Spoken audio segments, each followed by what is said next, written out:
Okay, so I'd just like to carry on really where I left off last time, which is the Gemara says that the Gemara basically is discussing solutions for HaMutal BeChammah. One solution was this bringing paracels, which involved two halachas, potential halachic breaches. One is in breach of moving a keli for the Torah of Dover She'einu Nifl, which is our topic. It's a Muktza din. And the second one is because of breach of boina, which we're not going to go into. It's off topic. And then the Gemara discusses other solutions. And the next solution of the Gemara is rolling the mace from mitzvah to mitzvah. And the third solution of the Gemara is with a kikkah or a tinuk. In other words, even though I'm moving the mace, which is Muktza, nonetheless, since I'm moving at the same time a non-Muktza item, that's a third solution to the problem of moving a mace. And these are very much on-topic subjects, so we're definitely going to learn. So taking them one by one, the solution of moving the mace by rolling it from bed to bed seems to have two halachic concerns. Halachic concern number one is that I'm moving the mace, albeit maybe indirectly or in an unusual manner, and that the Gemara discusses tiltul min hatzad, so we'll get to that eventually. Issue number two is I'm moving the mace via moving the bed, and the bed is seemingly a bossis, and I'm directly moving the bed as a way of moving the mace, and therefore how can I move the bed when I'm moving the mace?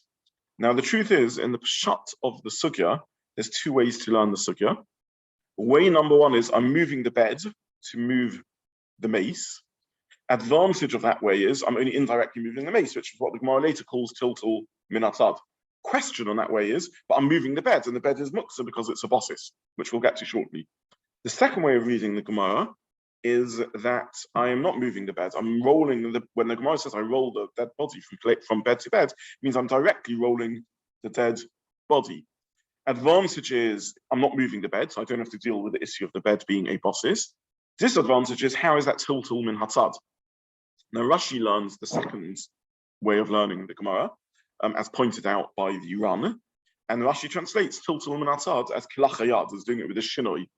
And the problem with Rashi is it's an unusual thing to call that tiltul min hatzad, but that's how Rashi learns. So to summarize, the Ran, which we printed on the source sheet in two places, both on the Ran in his commentary on the Gemara, which is source number 11, and the Ran in his commentary on the Rif, which is source number 12, quotes Rashi. And when we look at Rashi, the Ran doesn't need my agreement, but when we look at Rashi, we see the Ran is right. Understands Rashi to be saying you are directly moving the dead body. And when the Gemara says it's tiltul min hatzad, that's another phrase for saying it's a shinoi of sorts. Funny use of language, but that's how Rashi learns the Gemara. All the other Rishonim learn that what you're doing is you're tilting the stretcher, the mitzvah, and through so doing, you're rolling the mace from bed to bed. And the question is simply, good, I understand that's an indirect moving of the body, tiltul min hatzad, but that's direct moving of the bed, which is a bossis. So that's a summary of where we got up to. Now the Rishonim all ask that question, surely it's a bossis. And what I'd like to do is just try and go through their answers to the question. So Tosfos at the bottom of Mem Gimel Beis in Divrei Maskil B'Chol Alma, but the part of Tosfos that's relevant to us is the last wide lines at the top of Mem in Daled Amud Aleph, asks this question. It's a little bit of a confusing Tosfos to read because he seems to say two separate things merged into one, but the Mashal splits them into two separate answers. How, again, it's a problematic Tosfos exactly how to read. There's textual difficulties, Gersa issues with Tosfos, language problems with Tosfos. But Tosfos seems to say two separate points of logic. So the Mashal runs it as an either or Tosfos is unsure how to read the Gemara and therefore says both combinations. But either way, Tosfos says 2 points. Point number one is that if the mace dies on Shabbos, this is analogous to shochach. So again, just to explain what that means, the halacha of bossis is that if I place an item of Muktza on a non-Muktza item, so I place a item Muktza on a table, the table becomes subsumed or servient to the Muktza item. It's there to serve the Muktza item as a bossis, as a support or container for the Muktza item. And therefore, I can't move the table. That's the concept of bossis. That hence the table becomes Muktza. Halacha number one. Halacha number two is if this is shochach, if I never meant to leave the Muktza item on the table over Shabbos and accidentally forgot it there and never had an intention even to place it there long term, then it wouldn't make it a bossis, because the whole logic of bossis is that it becomes subsumed, serves the Muktza, and I never intended to make it as a Muktza. Therefore, says Tosfos, that in a scenario where a ill person, a live person is lying on a bed, the bed is not subsumed to anything Muktza, the person is not Muktza. The person now sadly dies on Shabbos, but there was never an intention to place a dead body on the bed. There's an intention for a live person to sleep on the bed. And therefore, this is equivalent to shochach, and therefore the bed does not become a bossis to the Muktza body, and therefore I can roll the body from bed to bed as per the Gemara, and I don't need to worry about bossis. That's one part of Tosfos' answer. The second part of Tosfos' answer is what happens if the mace died before Shabbos and I left the mace there? So there it is a bossis. Answers Tosfos, but I never intended to leave the mace there. A situation where I have something placed on where I place a Muktza item on top of a non-Muktza item with every intention to move it when I get the chance to do so, when I get round to it, also isn't a bossis. This is also equivalent to shochach, because again, I had no intention to subsume the non-Muktza item. The Muktza happened now to be in a non-Muktza bowl, but my intention was to move it as soon as I could, as soon as I got around to it, as soon as I was able to. I had no intention to leave it there over the whole of Shabbos, and therefore the non-Muktza container doesn't become a bossis either, and therefore that's the second answer Tosfos gives, or combined answer, different alternative answer, however you read Tosfos. It's the second point of logic that in that case it also doesn't become bossis. These are Tosfos' two answers, or combination answer to the question. Sorry, Gary. No, yeah, just move up and you move it normally. Because you have another problem, that you're moving the dead body, you're moving the Muktza. So you always, whenever you want to move a Muktza item inside a non-Muktza item on Shabbos, you pick up your trousers Shabbos morning, your Shabbos trousers Shabbos morning to put them on, and you realize that you had a chassid in that week when you also wore them, and inside the pocket are your credit cards and your pen and your car keys, right? So there's Muktza left in your Shabbos trouser pocket. So you have to ask yourself two questions. Number one, can I move the trousers, or are they Muktza because they are a bossis? And even if I resolve that question, number two, but I'm indirectly moving the Muktza items, and therefore I'm moving them, and that's the second halachic problem. There's always two halachic problems you have to ask yourself, and that's what the Gemara is really addressing. In terms of moving the Muktza items inside the trousers, we would then need to work out, is it tiltul menatzat or not? Indirect moving of the Muktza, and when does tiltul menatzat help? Does tiltul menatzat help? That's the next line to the Gemara. And in terms of bossis, you have to ask yourself, is it a bossis or not? If it's shochach, etc., etc. So those are always the two questions that you need to ask yourselves. We will get to this halacha l'maisa. This is the sukkah that this is really the nuts and bolts of Hilchos Muktza. So we will get to the trouser scenario, the stuff left in a pocket scenario, in down to Mishnah Berurah level, to sort of practical halachic level, because it's very, very important. But for now, we're just learning the Gemara, and that's what's going on in the sukkah. So the Gemara addresses the issue of indirectly moving the mace, tiltul and atzad. Says Tosfos, and all the Rishonim, but you've forgotten the other issue, which is it's a bossis. You're directly moving the bed, which has become a bossis. And Tosfos is of the view that it is not a bossis for two variants of a shochach type svara, which is in neither case did you intend it to become a bossis, either because what you left there was a live person, not a dead person, or because you intend to move it. So says Tosfos. Because of the dead body, that's not a bossis question. That's correct, yeah, and that's the Gemara later. Yeah. Too technical a question, and no one has to go for it. That's if it were the person was dying before Shabbat, was totally unconscious, couldn't move themselves. Would they then have been looked at that stage, and would that then be a problem? Okay, so a live person is not Muktza, normally speaking. The only exception to this may be a nefel, someone who never entered into life to start with, and as a baby born very prematurely, such that the baby has no chance of surviving, and in a scenario where there's no life-saving necessity. So in that case, maybe, since the being never entered into life, we can view this as an object and therefore Muktza might apply. But once someone's a living person, they're not Muktza, they're a human being, they're not yes, because they're still a person. They're not an object, and therefore the concept of Muktza wouldn't make sense. Yeah.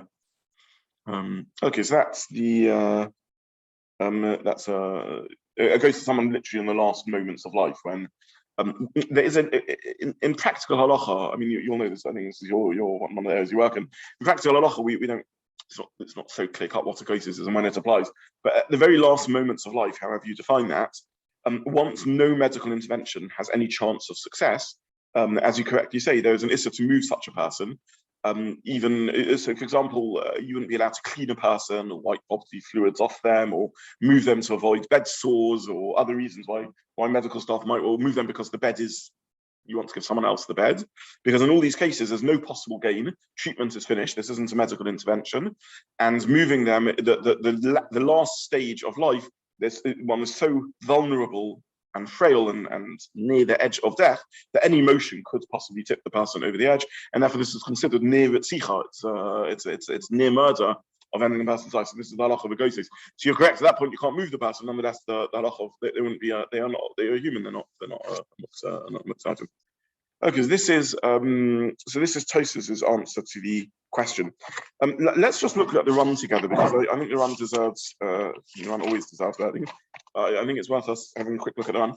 And the run basically brings the view of Rabbeinu's Zerachia Halevi, who we know as the Bal Hamar, and then he brings Rashi, who I just quoted. So let's have a look at the run at the top of page 4 in the handout sheets. This is the Chiddushei Ha-Run. By the way, if you try and find this run in the original volume, you won't find it. You'll find it in a sefer called the Ritva, because through the generations, the commentary of the run on Shabbos was misascribed to the Ritva. So unless you get a very new edition, it'll be printed as a Ritva. In halachic literature nowadays, it's referred to as the Miyuchas the Ritva, the ascribed to the Ritva or to the run. Other times when I've printed the run, I've always put in brackets Miyuchas Ritva. I forgot to do it this time. Okay, so this is near the top of page 4, the third line. Tiritz Haras Halevi. Deloi miboya heicha shemeis b'Shabbos. So we're answering this question: why is it not a bosses? She says we don't need to say in a case where the person died on Shabbos, so shori, the bed is permissible, the bed is not a bosses. Shari nasis hamita mi be'erev bosses l'dava HaMutal, because when Shabbos started, the bed was a bosses for something that is permitted, because the person was still alive. Elo afilu mi be'erev Shabbos, even if the person died on Erev Shabbos, nami shori, it's also permissible. The mitzvah doesn't become a bosses lemeis. She'ein hamitzvah tzurichalei. The bed does not need the mace. V'chol atzma in sorech elalat hero al gabe karka. The whole purpose of the bed is in order to place it on the ground. So the Rabbeinu Zerachia, the Bal Hamar, says something ostensibly, superficially, very similar to Tosfos, and yet the careful reading of the Bal Hamar indicates a very different worldview to Tosfos and a very, very important different halachic stance. So both Tosfos and the Bal Hamar say that if the person dies before Shabbos, it's not a problem because they were alive before Shabbos. Sorry, if the person dies on Shabbos, it's not a problem because they were alive still before Shabbos. And if the person dies on before Shabbos, it's not a problem because your plan is to move them off the bed onto the ground, and therefore it doesn't become a bosses. So they both say both these answers. However, the nuance, and then by the way, at the end of the run brings Rashi. If we go then to the final lines then, venerity, sorry? Or on Shabbos, if you couldn't manage to do it before Shabbos, you didn't think of it, and nonetheless that's enough. That's the Gemara of rolling it from bed to bed. That's our sugya. In others, yeah, because it's not a bosses, and therefore it's just, and it's not tilted on that side. Yeah. So why didn't you do it before Shabbos? I don't know, you didn't think, you didn't get around to it, you didn't have time, you were too stressed, whatever, you didn't do it before Shabbos. Okay. At the end of the run says, it appears to be that this whole question is a mistake. This isn't a case of bosses, When we talk about rolling it from bed to bed, we're not talking about tilting the beds, we're talking about rolling the dead body. In Sarachlach, you're not moving the bed at all. Any case where you're not moving something in a normal way, but you're moving it in a strange way, this is tilted on outside, Rashi, and this is what appears to be Rashi's pshat. So basically, the Ran has quoted two other Rishonim. He's quoted the Baal Hamor, Rabbi Zobin, Halevi, who gives an answer to the question, and then he says Rashi, which is you're not moving the bed, you're rolling the dead body straight off the bed. Okay, but what does the Baal Hamor say, the Rabbi Zobin? He says if the person died on Shabbos, it's not a bossis, because before Shabbos it was a bossis to something that's mutter. If the person died before Shabbos, in which case it was a bossis before Shabbos to dead body, even in that case it's not a bossis, because the intention is to move it off the bed. It's not a bossis when your intention is to where you don't want it to remain on the bed.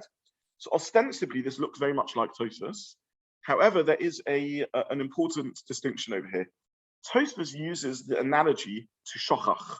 Tosfos says the point is that this was a mistake. You never intended to have it there. The Ram doesn't psychologize it. He doesn't say this is because of your forgetfulness. He says it's not a bossis because it was a bossis to something which is permissible. So there's an important distinction between these two svaras. Let me try and explain what I mean. There's two ways of understanding the concept of bossis. Way number one is that the bossis is there to serve the object on top of it. In your language that we were speaking about earlier, it's sort of tofel. It's a servant of the Muktza, which is on top of it. And therefore it becomes a bossis, and therefore becomes Muktza because of that. That's model number one. Model number two is, since I am making this a bossis, I'm setting it aside for non-Shabbos use. And therefore, the same way as a pen is Muktza because it's set aside for non-Shabbos use, the bowl in which I place my pen, I have a little bowl next to my my desk, which I put coins and staples and pens. This is set aside for non-Shabbos use because its purpose is to be a bowl that contains Muktza, and therefore it itself is Muktza. It's set aside for non-Shabbos use. In model number one, the bowl is not fundamentally Muktza. It's not that the bowl is set aside for non-Shabbos use. A bowl is a bowl is a bowl. Bowls are used for anything. I can use the bowl for my breakfast cereal. I can empty it out and use it for my breakfast cereal. The reason it's Muktza is because it is serving Muktza. It's tofel to the Muktza. It's serving Muktza, and therefore it becomes Muktza. In model number two, the argument is very different. Normally, bowls are not Muktza because I use them for eating my breakfast cereal, which is a perfectly permissible Shabbos use. But this bowl I've set aside for a Muktza use, and therefore the bowl is Muktza. These are the two ways of understanding bossis. And the nafkamina, the distinction would be whether the shochach svara makes sense, where I deliberately place a non-Muktza item on the bowl, but then it turns into a Muktza item. So let me give you an example. This is not my own example. I saw this in one of the poskim. Let's say I have a bowl and I deliberately place a watch in the bowl. The watch is not Muktza. The watch then stops on Shabbos and it becomes Muktza. So it's turned into a Muktza item on Shabbos. Or another scenario, our case, I deliberately place a person on a bed, but the person is a live person, is not Muktza. But then on Shabbos, the watch stops, the person dies, and now they become a Muktza item. So how do we view the bed in this case? And is the bed a bossis or not? So if the lomdus of bossis is that the item holding something is subsumed to the item on top of it, then it doesn't matter that it wasn't Muktza at the beginning of Shabbos. The bowl was subsumed to the watch. The bed was subsumed to the person lying on top of it. At the time, they weren't Muktza, and therefore there's no problem. Now that they become Muktza, because the watch stops, the person stops, and they become Muktza, now the bed or the bowl is subsumed to something which is Muktza. So it's subsumed to something which is Muktza, so it becomes Muktza. The fact that I didn't deliberately place a Muktza item there doesn't matter. Shochach, the lomdus of shochach, is where I accidentally left something. I had no intention to put my pen in the bowl. I had no intention to put my watch in the bowl. I had no intention to put the money in the bowl. I forgot it there. So there it doesn't become subsumed. I didn't. In both reasons, the bowl wouldn't be bossis because it doesn't become subsumed to the item. I didn't want to leave the item there. However, if I intended to leave the item there, but it just happened not to be a Muktza item, So it was subsumed to the item just at the time the item wasn't a Muktza item. Now that item becomes a Muktza item, the bowl is now subsumed to something which is Muktza, and therefore the bowl would become Muktza. So the Balamar argues that the logic of Shochach doesn't make sense over here, because at the time that I placed the item I placed the dead person on the bed, or the live person on the bed. I placed the ticking watch in the bowl. I did intend to make it a bosses. I just intended to make it a bosses or something that was Muktza. Now that this thing becomes Muktza, so the bosses becomes Muktza also because it's subsumed to something which became Muktza. If, however, the lomdus of bosses is that I'm setting aside the bowl for a non-Shabbos function, I never set aside the bowl for a non-Shabbos function because I put in it a working watch. I never set aside the bed for a non-Shabbos function because I put inside it the function of serving a live person. That's not a non-Shabbos function. And therefore, sadly, the watch stopped. Sadly, the person died. It doesn't become a bosses because I never dedicated this bed to a Muktza use. So just to summarize, because this svara is a beautiful svara and should be a clear one.